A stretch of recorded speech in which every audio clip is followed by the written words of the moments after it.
হরে কৃষ্ণ। আমার চ্যালেঞ্জ, এই ভিডিওটি দেখার পর এই বছর আপনি অভিজ্ঞ ব্যক্তির ন্যায় জন্মাষ্টমী পালন করবেন। 2025 এই বছর জন্মাষ্টমী কবে পালন করবেন, জন্মাষ্টমী পালন বা পুজো করার নিয়ম ও মন্ত্র, কৃষ্ণ কবে জন্মগ্রহণ করেছিলেন এবং কবে বৈকুণ্ঠে ফিরে গিয়েছিলেন, এছাড়াও জন্মাষ্টমী সম্পর্কিত বিভিন্ন তথ্য তুলে ধরা হয়েছে এই প্রতিবেদনে। ধর্মের প্রতি আস্থা এবং কৃষ্ণের প্রতি বিশ্বাস থাকলে ভিডিওটি পুরো দেখার অনুরোধ রইল। ভারতের বিভিন্ন রাজ্যে এই কৃষ্ণ জন্মাষ্টমী বিভিন্ন নামে পালিত হয়।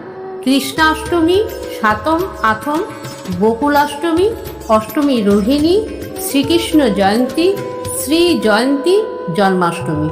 ভগবান বিষ্ণুর অষ্টম অবতার শ্রীকৃষ্ণ রাজা কংস এবং বিভিন্ন ধরনের দুষ্ট মায়াময় রাক্ষসদের বধ করতে এবং ব্রজবাসীদের ওপর হওয়া অত্যাচার থেকে মুক্তি দিতে পৃথিবীতে জন্মগ্রহণ করেছিলেন। ভগবান কৃষ্ণের জন্মের আগে আকাশ থেকে ভবিষ্যৎবাণী করা হয়েছিল, দেবকী ও বাসুদেবের অষ্টম পুত্র কংসকে বধ করবে। এই ভবিষ্যৎবাণীতে ভীত হয়ে রাজা কংস তার নববিবাহিত বোন ও তার স্বামীকে বন্দি করে রাখেন এবং তাদের নবজাতক পুত্রদের একে একে হত্যা করতে শুরু করেন। সেই কারাগারে দেবকীর কোল আলো করে জন্ম নেন তাদের অষ্টম পুত্র শ্রীকৃষ্ণ।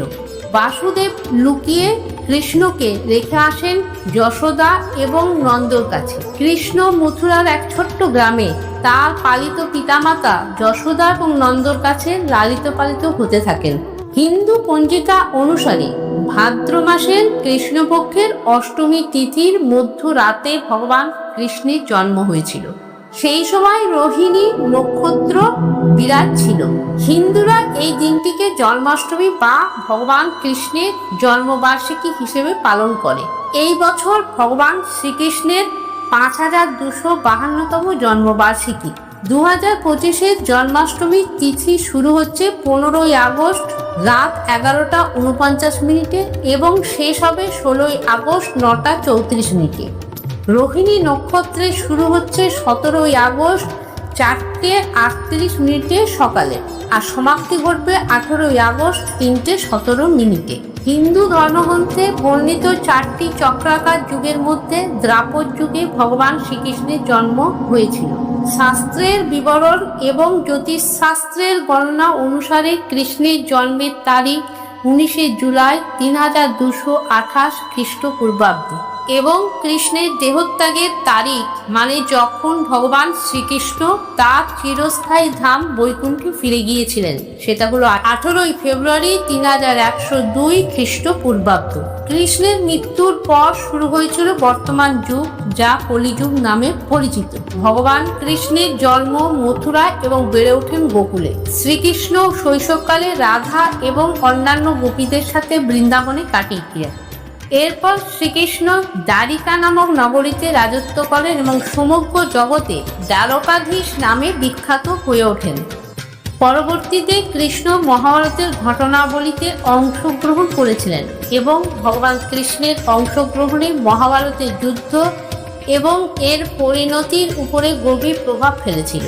বিশ্বাস করা হয় ভগবান কৃষ্ণ তার শৈশবের প্রেমিকা রাধিকাকে কখনো বিয়ে করেননি। রুক্মিণী ছিল কৃষ্ণের বৈধ স্ত্রী। ব্রহ্ম বৈবর্ত পুরাণ এবং গর্গ সংহিতায় প্রাপ্ত বর্ণনা অনুসারে ভগবান ব্রহ্মা গোপনে ভগবান কৃষ্ণ এবং রাধার বিবাহের আয়োজন করেছিলেন। এই বিবাহ অনুষ্ঠানটি ব্রজ অঞ্চলে অবস্থিত ভান্ডির বন নামক স্থানে অনুষ্ঠিত হয়েছিল। ভগবান কৃষ্ণের 16,108 জন রানী ছিলেন, যার মধ্যে 8 জন প্রধান রানী অষ্টভার্য নামে পরিচিত ছিলেন। সেই 8 জন প্রধান রানীর নাম হলো রুক্মিণী, জামান্তি, সত্যভামা, কালিন্দী, মিত্রাবিন্দা, নগ্নাজিতা, রোহিণী এবং লক্ষণা। গান্ধারীর অভিশাপের কারণে যখন যাদব বংশ একে অপরের হত্যা করতে শুরু করে এবং পুজো করার পরিবর্তে যাদবেরা মদ্যপান আর আনন্দে মেতে ওঠে, তখন ভগবান শ্রীকৃষ্ণ তার আসন্ন মৃত্যু সম্পর্কে অবগত হয়ে জঙ্গলের দিকে রওনা দেন এবং একটি গাছের নিচে হেলান দিয়ে যোগ সমাধিতে প্রবেশ করেন। সেই সময় জরা নামে এক শিকারী হরিণ ভেবে একটি মারাত্মক তীর নিক্ষেপ করে কৃষ্ণের পায়ে বিদ্ধ করে। শিকারী তার ভুল বুঝতে পেরে ভগবানের কাছে ক্ষমা প্রার্থনা করে। ভগবান কৃষ্ণ তাকে সান্ত্বনা দেন এবং পরে ব্যাখ্যা করে তাকে বলেন যে তার মৃত্যু অনিবার্য। তার মত অনুযায়ী ত্রেতা যুগে শ্রীরাম বালিকে বধ করেছিলেন। এই যুগে বালি এখন জরার মাধ্যমে তার মূল্য পরিশোধ করেছেন। এই জরায় পূর্বজন্মে রাজা বালি ছিলেন। এই কথার দ্বারা প্রমাণিত হয় যে ব্রহ্মাণ্ডের অধিপতিও কর্মের নিয়ম থেকে মুক্ত নন। ভগবান শ্রীকৃষ্ণ এই পৃথিবীতে 125 বছর 7 মাস বিরাজমান ছিলেন।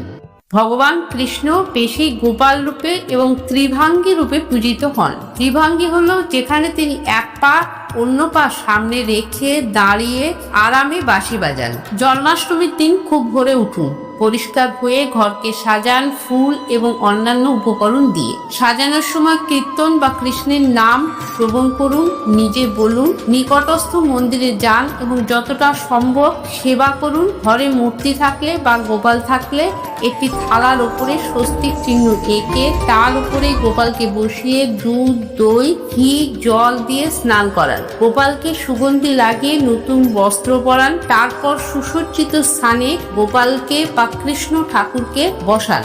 ভগবান কৃষ্ণ প্রেমেরই রূপ, তাই আপনি ভালোবেসে তার যত সেবা করবেন ততই তিনি প্রসন্ন হবেন। চেষ্টা করবেন ঘরেই সমস্ত ভোগ মিষ্টান্ন তৈরি করার। রাত পর্যন্ত উপবাস থেকে পুজো দিন, কারণ কৃষ্ণের জন্ম মধ্যরাতেই হয়েছিল। সম্ভব না হলে ফল খেতে পারেন।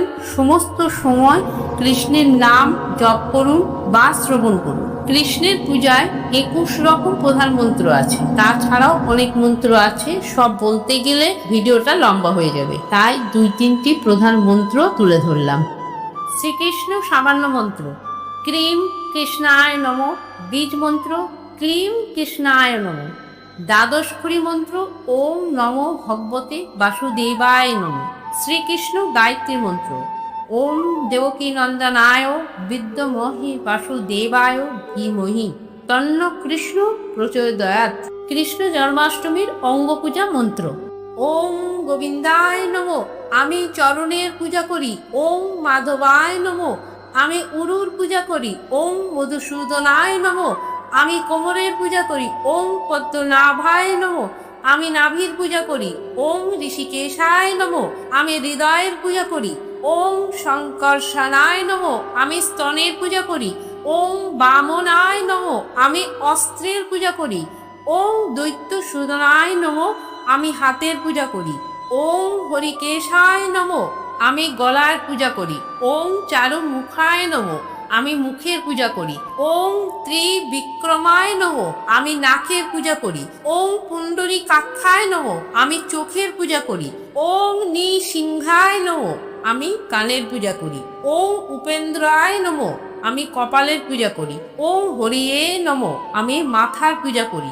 ওম শ্রীকৃষ্ণায় নমঃ। আমি সকল অঙ্গ প্রত্যঙ্গের পূজা করি। কৃষ্ণ জন্মাষ্টমী ক্ষমার্পণ মন্ত্র: অপরাধা সহস্রাণি ক্রিয়ন্তে অহর্নিশাম মায়া দাসয়া মিতি মম মত্তা ক্ষমাস পুরুষোত্তমা জন্তু দেব গণ সর্বে পূজাম আদয়া পার্থিবম ইষ্ট কামার্থ সিদ্ধার্থম পুনর্গমনায় চ। ওম শ্রী কৃষ্ণার্পণমস্তু। আমি প্রতিদিন হাজার হাজার অপরাধ করি। হে শ্রেষ্ঠ মানুষ, আমাকে তোমার দাস মনে করো এবং আমাকে ক্ষমা করো। সকল দেবতাদের উপাসনা করে পৃথিবীতে যেতে দাও আমার ইচ্ছা ও উদ্দেশ্য পূরণের জন্য এবং আমার প্রত্যাবর্তনের জন্য।